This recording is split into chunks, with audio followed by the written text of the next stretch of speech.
Hello everyone, welcome back to the next video. In this video I will be showing you how you can display this grid on a floor using React 3 Fiber and ThreeJS. So yeah, let's get started.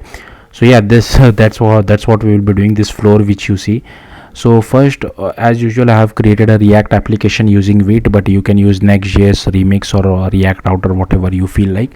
Then I have installed few dependencies. So if you go to my package.json, I have installed @react 3 Drei, @react 3 Fiber, then 3.js, and @types 3 as well. I'm using TypeScript. Then inside app.tsx, all I have done is that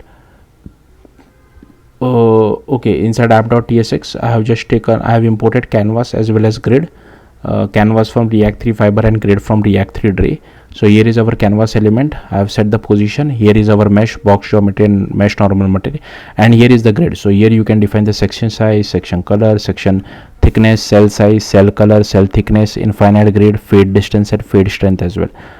So yeah, and here are some styles as well in case if you're interested. Not this style, you can remove this style as well. You don't really need, you just go to index.css. Here I have defined width and height is 100, occupying full width and height, and body margin is 0. So let me quickly check. Yeah, seems okay to me. Yeah, that's it. Thank you for watching. Bye.